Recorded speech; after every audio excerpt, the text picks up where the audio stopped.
everyone, and welcome back. I am so excited to come back and share these tips with you. But if you have not already subscribed, go ahead and subscribe to the channel so you can constantly get updates and just tips on productivity, fitness, meal ideas, and so much more. But today we're talking about how to reinvent yourself, how to glow up, how to level up, how to just be better in general. So these are like my top 5 tips that I use to start the process of reinventing myself in different areas. But ultimately, the goal of this video is to provide just helpful information that you could use on your journey, especially in this new year. So let's get into it. The first tip is to know that this is vital. You know, leveling up and reinventing yourself is vital. It is important. You are important. You are someone that is still here. So I believe that if God has still allowed you to be here, that's even more of a reason for you to continuously get better and, you know, just improve overall and just enjoy the journey. So it's important because of the purpose that you feel like you have or that God is nudging you towards while you're here. It's important because in order for you to be productive and just move into other areas in life, you have to realize first that you are important and that you have something unique to offer. Okay, so that's the first tip. Just realizing that you're still here, and the reason why you're still here is because you have something unique and special to offer. Okay, that's the first tip I have. The second tip, and I have my notes here. The second tip is to create a routine. Create a routine. I cannot stress this enough. Like, routine is something that I just automatically gravitated to because routines were a big part of my childhood. Whether it was a routine in my spiritual practice, routine in my health and hygiene, self-care, which covers a multitude of things, with my sports, being disciplined and, you know, having accountability with practice, knowing that in order to make a certain team level, whether it was in basketball, A, B, or C team, or varsity or JV, there was accountability for practice and just improving your skills. So routines have been a necessary part of my life. And I feel as though with routines, that creates consistency, accountability. It creates the sense of or momentum so you can continue on. It also creates excitement and a way for you to track your progress. So there's so many benefits with creating routines. So tips for creating routines: keep it simple. You have to kind of think through your day-to-day, your week-to-week to figure out what makes sense for you. But creating routines around your hygiene, your professional development, your personal development, your physical maintenance, your nutrition, what are you eating, how often. So creating a routine. So just as an example, I like to start my day with God. So praying before I get on social media, before I open my phone or answer phone calls before a certain time, I designate a certain time for God. Okay. Also praying, in addition to praying, you're reading God's word, doing a devotional, and then also doing affirmations. So that's like my morning routine. Another routine that I've created is having a routine of doing something 5 to 6 days a week that involves movement, my physical activity, exercise. So it can range in variety of what I'm doing to create that routine or to do the exercise and movement.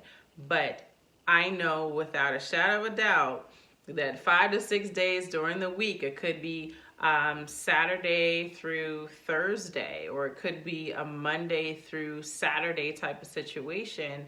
I know that I'm going to do at least 20 minutes to an hour of movement, weight training, walking, step aerobics, you name it. So those are ways you can create routines. Nighttime routine I have. So these are vital. Again, these tips are vital to leveling up and reinventing yourself so you can become your best self and be who God created you to be, okay? The third tip is having goals. So in addition to creating a routine, I feel like this goes hand in hand. So again, goals in your personal life, professional life, spiritual life, all those things. So having goals, and picking one thing. So you can break it down. You can scale it to picking one thing. So for example, you can do a daily goal. It could be, my goal today is to do one thing on my to-do list that's not work related. Or my goal today could be do my top 3 things on my to-do list. Again, it could be I'm kind of losing track. Oh yeah, so the goals can be a daily goal, weekly goal, monthly goal. Picking 1 or 3 things to focus on during that time. Everything else would be like extra. So one thing that I like to do is create a to-do list. There are things that I have to do. So taking my kids to school, non-negotiable is sticking to my to-do list. That's non-negotiable. But things like making sure we have, dinner, or we all have dinner, lunch, food, like those are things that I have to do. But things that are for my personal goal, let's say it's Monday. For my personal goal, I want to have more of a self-care moment. So, for example, it could be doing my facial or my microdermabrasion this evening. Another goal could be professionally, where I'm learning a new skill. It can be anything that's in your industry or what you're trying to just learn more about. I want to spend 30 minutes learning a new skill or watching a video and practicing what I learned for 30 minutes to an hour. So those are things like goals that you can have to help you reinvent yourself and level up on your journey to success. So tip number 4 is to track your progress. So again, just like your goal setting, it could be something that you're tracking daily, weekly, and monthly. And I think daily would be more of not as intense. It can be something like, okay, did I get this done, X, Y, and Z? Weekly could be like, oh, I see a trend, or I see different things that I might be neglecting, like meal prepping, for example. That can be a goal that I have, to meal prep at least 3 days a week, and I can see weekly I only did it 2 days or 1 day or no days. So tracking your progress, I think, is very vital with reinventing yourself. And then tip number 4, this is my favorite one of all, is to celebrate your wins. So celebrate, again, I like to use the model of daily, weekly, monthly. But celebrating your wins daily could look like something like, yes, I tackled 90% of my to-do list today. Because there are some days where you just can't get everything done. Or celebrating could be, okay, if I do 90% or more of my to-do list, at the end of the week, I'm going to treat myself to a piece of candy or a baked good or whatever type of goal you have as far as celebrating. It can be as small as taking yourself out for a cup of coffee instead of making it at home. Or it can be like a monthly thing where you save up and say, I'm going to do like a shopping spree at my favorite shop or online store, and my limit is X, Y, and Z.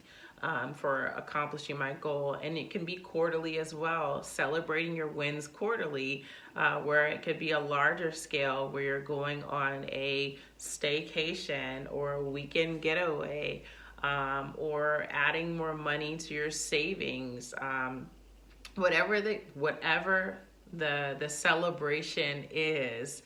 Celebrating your wins is very crucial, in my opinion, to reinventing yourself.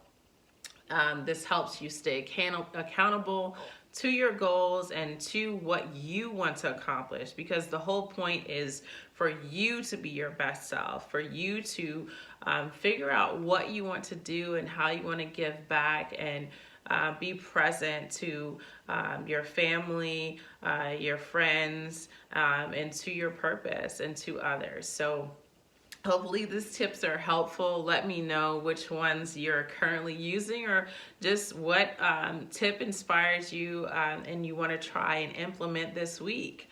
But as always, continue to be blessed, and I'll see you soon. Bye.